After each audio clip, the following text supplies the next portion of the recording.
Izin memperkenalkan diri, saya Putri Aulia Zahra dengan NPM 2313041003 dari Program Studi Pendidikan Bahasa dan Sastra Indonesia. Pada kesempatan kali ini, saya akan mempraktikkan keterampilan mengajar ketiga, yaitu penguatan, dengan materi unsur-unsur pembentuk puisi untuk kelas 10 SMA. Assalamualaikum warahmatullahi wabarakatuh. Waalaikumsalam warahmatullahi wabarakatuh. Selamat pagi semuanya. Pagi Bu. Kok masih pada semangat sih? Udah pada sarapan belum? Udah. Kok belum? Belum makan Bu. Belum makan. Itu ada sarapan belum? Belum Bu. Belum. Siangan tadi. Kok bisa kesiangan? Biasa kan begadang terus nggak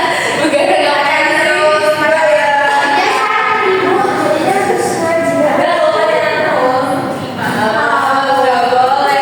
Lain kali sarapan dulu ya biar lebih semangat. Oke ya Bu. Oke, sebelum kita mulai pembelajaran kita berdoa dulu ya. Pak coklatnya nanti Bu. Rani, oke, Rani tolong hidupin doanya. Baik teman-teman, sebelum kita mulai pembelajaran pada hari ini, mari kita berdoa untuk Tuhan dan percaya masing berdoa mengajar. Doa selesai. Oke. Belum itu ada nggak? Ibu mau ngajak kehadiran dulu nih. Ada nggak teman kalian yang nggak masuk? Ada Bu. Ada. Siapa yang nggak masuk? Denisha. Denisha. Kenapa Denisha nggak masuk? Sakit Bu, ini sakit. Dia loh sakit berat Bu dan sangat. Kenapa lagi sakit apa nih? Flu Bu, ini Bu. Flu burung. Nggak boleh kayak gitu Mita. Oh, Denisha sakit ya. Oke. Selain Denisha, ada lagi nggak yang nggak masuk? Udah bubar semua. Masuk semua, coba ibu kehadirannya. Rani Agustina, Ibu, oke. Intan Rai, Ibu, oke. Wita Herlina, Ibu. oke. Berarti cuma Denisha yang nggak hadir ya. Oke. Masih ada yang enggak? Kita minggu lalu kita dan minggu Wita. Kita minggu lalu belajar tentang apa? Masih ada yang ingat nggak? Fakta dan Bukan ada opini. argumentasi. Ya argumentasi, tapi lebih menuju ke kalimat fakta dan kalimat opini. Ada yang masih ingat apa itu kalimat fakta, apa itu kalimat opini? Nah, coba kita dulu. Kalimat opini itu subjektif Bu, kalau kalimat fakta itu objektif, jadi sesuai dengan apa yang terjadi itu. Benar, Rani apa? Sama lagi kayak kita, tapi ini sih Bu, kalau kalimat opini itu kan apa bisa jadi pendapat sendiri, gak didasari sama bukti. Jadi kalau fakta itu berdasarkan kebenarannya, jadi bisa objektif. Ya benar, berarti kalimat argumen itu kan pendapat. Dalam argumen itu ada kalimat opini dan kalimat Fakta. Kalimat opini itu bersifat objektif, sedangkan kalimat fakta itu bersifat subjektif ya. Nah, pada kesempatan pagi hari ini materi kita berhubungan dengan karya sastra. Ada yang tahu apa? Belum. Puisi. Oh iya, puisi benar. Di sini ada nggak yang suka baca puisi atau buat puisi? Rani punya buku puisi Bu. Ya, itu tadi bukan puisi Bu. Bohong dari bukunya. Apa itu? Punya kalian Rani. Oh iya kak. Ya, saya pernah minta Bukunya antologi Rani Bu. antologi Rani. Antologi Rani coba. Siapa yang tahu apa itu puisi? Saya Bu. Apa Rani? Sebuah karya sastra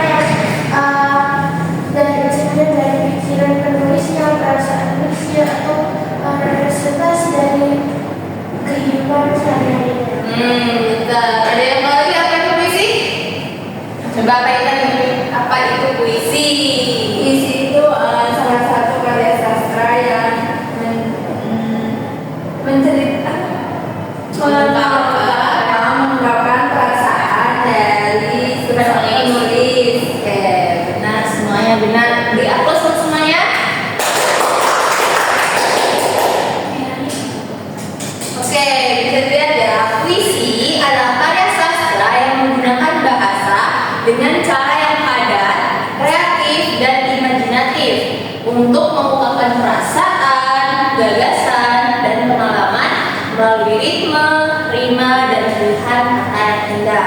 Jadi kita bisa mengungkapkan perasaan kita, pemikiran kita melalui puisi. Tetapi kita tidak bisa mengeluarkan perasaan kita itu serta merta apa yang kita rasakan, tapi bisa kita tuangkan dalam bentuk yang indah. Ada pemilihan diksi, ada ritme, ada rimas, gitu. Nah, dalam membentuk puisi, dalam membuat puisi ini kita tidak bisa seenaknya membuat puisi seperti yang kita bilang, tidak bisa serta merta sesuai apa yang kita rasakan.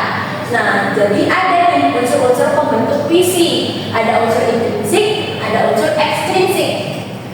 Unsur intrinsik ini bisa kita sebut dengan unsur dalam. Unsur intrinsik itu adalah unsur-unsur yang terkandung dalam puisi dan memengaruhi puisi sebagai karya sastra.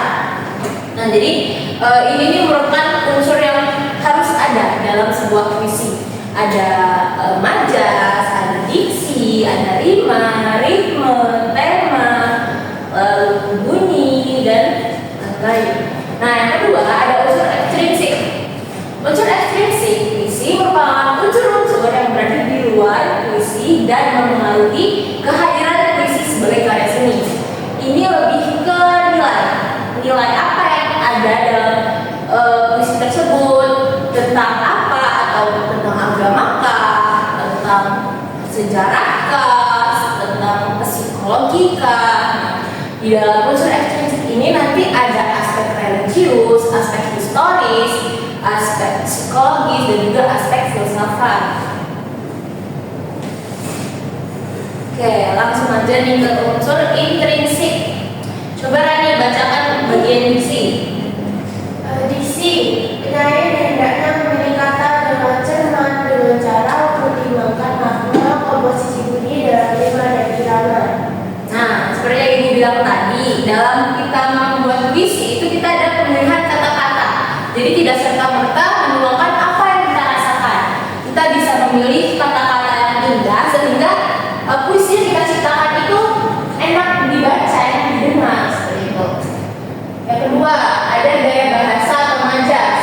Bahasa yang dipakai penyair untuk mengatakan sesuatu dengan cara yang tidak biasa atau memakai kata-kata yang bermakna biasa atau lambang. Ada yang tahu apa itu makna kiasan?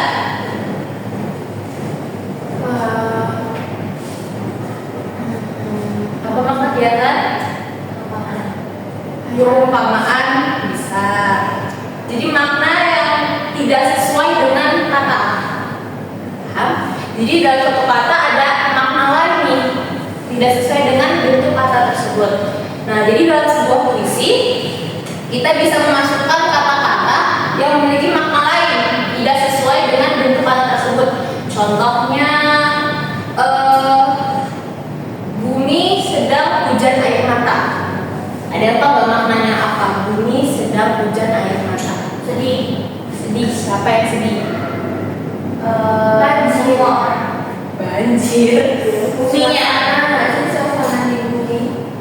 Iya, suasana di bumi. Jadi bumi sedang hujan air mata. Itu artinya lagi ada banyak orang yang sedang merasakan kesedihan, menangis. Contoh, misal ada peperangan, hujan air mata, semua orang menangis, seperti itu. Yang ketiga, ada daya bayang atau imaji. Ketika membangun puisi, ialah penggunaan kata-kata yang konkret dan khas yang dapat menimbulkan imaji visual, auditif, ataupun taktil.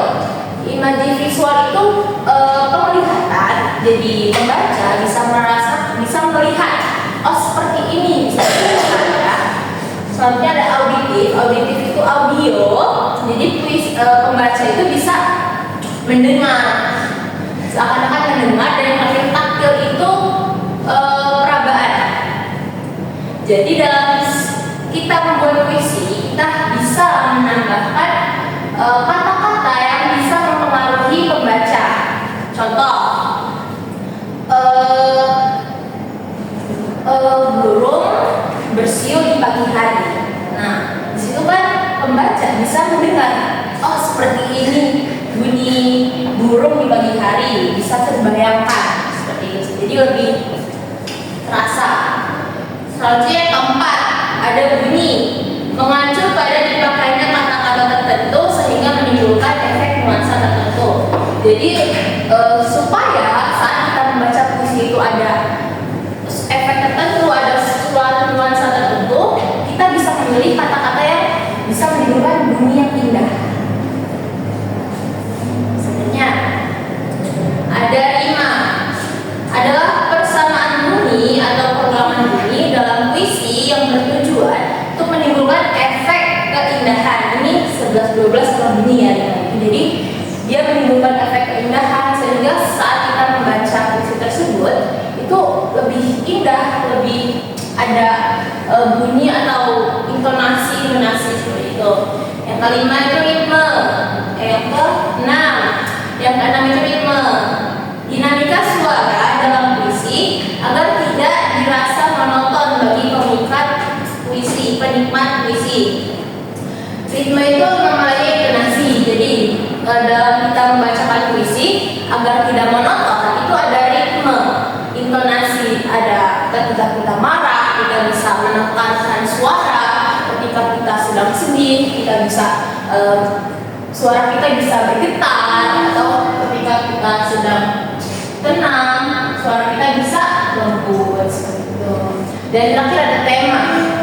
Tema adalah puisi ialah ide atau gagasan pokok yang ingin disampaikan oleh pengarang melalui puisinya. Jadi setiap puisi itu memiliki tema, selain memiliki tema, memiliki judul. Jadi tidak bingung nih membaca ini puisi tentang apa sih? Seperti itu. Nah, selanjutnya nih ada unsur ekstrinsik. Unsur ekstrinsik ada 4: aspek historis, aspek psikologis, aspek filsafat, dan juga aspek religius. Aspek historis adalah unsur-unsur kesejarahan atau gagasan yang terkandung dalam puisi. Ini biasanya ada di puisi yang tentang sejarah. Contoh kemerdekaan. Ada yang tahu nggak puisi Karawang Bekasi? Ada yang pernah dengar nggak? Belum. Puisi Karawang Bekasi itu menceritakan tentang suatu peperangan di tentang Bekasi seperti itu. Jadi ada aspek historis yang terkandung dalam puisi Karawang Bekasi. Selanjutnya ada aspek filsafat, pemikiran filosofis penyair yang tertuang dalam karya menciptakan pendalaman makna, renungan, dan pesan yang mengunggah pikiran pembaca. Yang ketiga ada aspek psikologis, merupakan aspek kejiwaan pengarang yang termuat dalam puisi. Ini biasanya pembaca bisa merasakan nih penulis ini menulis puisi ini dalam keadaan apa. Contoh, ada yang tahu puisi doa? Ada yang tahu contoh puisi deh, contoh puisi, judul puisi? Aku. Itu kira-kira tentang apa tuh? Aku pada Anwar itu tentang perjuangan. Ada sedihnya nggak atau ada senangnya nggak dalam buku tersebut? Lebih ke Semangat. Nah, jadi kita bisa merasakan nih, ketika penulis membuat puisi aku tersebut, berarti si penulis ini sedang semangat untuk mengajak orang-orang tentang kemerdekaan. Dan yang terakhir ada aspek religius, mengacu pada tema yang umum diangkat dalam puisi oleh pengarang. Nah, ini merupakan aspek yang berhubungan dengan agama biasanya. Bisa dengan Tuhan, contohnya puisi doa. Puisi doa itu kan berhubungan dengan Tuhan, tentang doa seorang hamba kepada Tuhannya. Oke, di sini nih ada puisi doa. Siapa yang berani untuk bacain puisi doa di depan kelas? Ada yang berani? Yang berani, ayo. Nanti ibu kasih nilai lebih yang berani. Nanti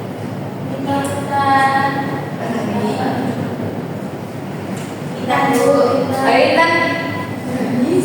Bisa. Ayo coba ayo. Berdiri dulu kasih. Ayo Intan. Duduk aja situ. Enggak. Berdiri dong, biar lebih terasa baca puisinya. Ayo.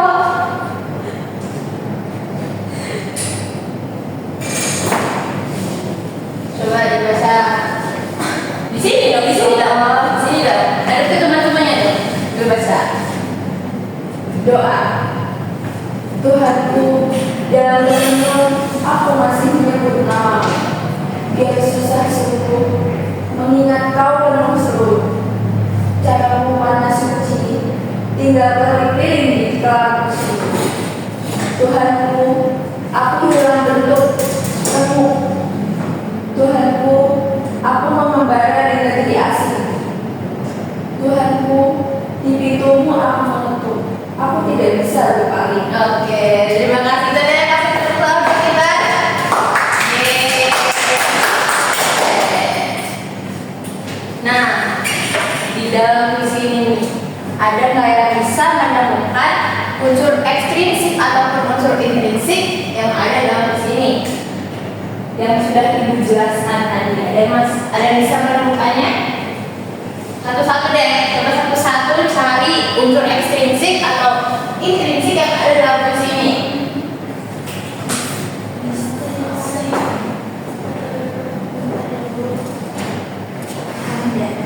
Ada bu. Apa kita repetisi itu masuk ke mana? Ekstrinsik bu. Oh intrinsik di bagian apa? Majas bu. Di bagian. Di mana nih bagian garis yang mana? Di apa sih repetisi itu? Pengulangan bagian mana? Di bagian kata Tuhanku itu Tuhanku terus ada Tuhan bisa memiliki penekanan ya. Adanya pengulangan ini bisa menimbulkan penekanan. Nah selain repetisi ada apa lagi? Apa lagi? Rima. Apa rimanya? Pengulangan bunyi. Apa garis mana? Yang pertama Tuhanku, namamu itu terus ada juga yang biar susah sungguh yaitu penuh suruh itu haha. Terus suci sunyi itu ii. Terus bentuk remuk itu kakak. Terus Oke, beda sekali Rani. Coba Intan, apa Intan? Selain intrinsik, unsur ekstrinsik apa nih yang ada dalam puisi doa tersebut? maknanya itu Aspek-aspek. ada nilai religius. Ada nilai religius. Apa nilai religiusnya? Berserah diri kepada Tuhannya. Berserah diri kepada Tuhan, berdoa kepada Tuhan, gitu ya. Berikan tepuk tangan buat kita semua. Berarti kalian sudah paham ya tentang unsur intrinsik dan juga ekstrinsik, bisa menganalisis puisi. Nah sekarang ibu nih minta coba sebutkan satu kata yang kira-kira bisa dibuat puisi dan berguna. Coba Wita, hujan bu, hujan. Oke. Hujan. Terus, Intan, kata Intan. Itu bu pohon. Pohon. Rani, kata Rani. Rumah bu. Rumah. Oke. Coba, ibu minta kalian dari 3 kata ini buat puisi coba. Sesuai dengan unsur intrinsik yang harus ada dalam sebuah puisi. Coba, ibu kasih waktu deh. Bu ini kelompok sendiri jawab, ya? Berapa ini bu? Baik, 1 bait aja cukup. Kasih waktu 3 menit cukup nggak? 1 baitnya berapa bu? Mas, terserah mau 2 kayak 2, nggak mungkin 2 sih tapi ya 4, 5, 4 ya. Bu kasih waktu 3 menit ya. Ya bu.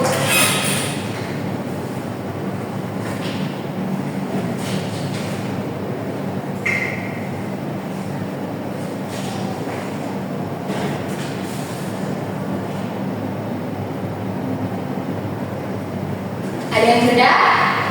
Belum.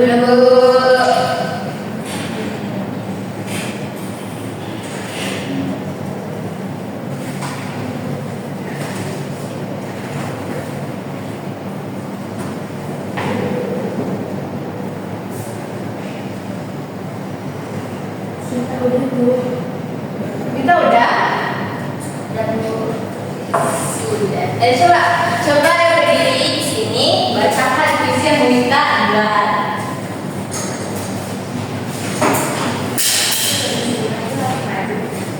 Baca nggak apa ya? Coba. Ayo bacakan kita. Rintik hujan membasahi atap rumah. Daun pohon menari lembut bersama udara. Di balik jendela betapa waktu yang reda mengisahkan rindu di sisa suasana. Sama cowok Siapa ya? Jadi Kan ini pura-pura aja. Maknanya apa kira-kira dalam puisi tersebut? Apa tuh?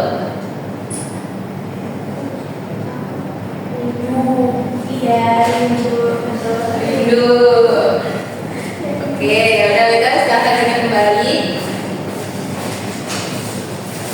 Oke, berarti semua sudah paham ya tentang unsur intrinsik, unsur ekstrinsik, dan juga udah pada bisa membuat puisi berdasarkan kata-kata. Oke, oke selanjutnya ibu ada tugas. Coba analisis unsur intrinsik, tema, amanat, diksi, rima, majas, dan lain-lain, dan unsur ekstrinsik dari puisi doa karya Hairil Anwar. Nanti kita udah analisis nih beberapa nih. Nah, jadi ibu minta kalian menganalisis secara keseluruhan dari unsur intrinsik dan unsur ekstrinsik. Oke, ini tugas individu ya, bisa diketik ataupun ditulis di buku tulis. Nanti dikirim ke Google Classroom, oke? Ada yang bertanya? Cukup? Tentang tugas atau tentang materi ada yang bertanya? Tidak. Oke, berarti paham semua ya? Oke. Berarti karena semuanya sudah ibu sampaikan, mereka sudah ibu sampaikan, tugas-tugas sudah ibu sampaikan. Minggu depan kita belajar tentang apa yang kira-kira nih? Tentang tidak, minggu depan kita belajar tentang teks deskripsi. Ada yang tahu nggak apa itu teks deskripsi?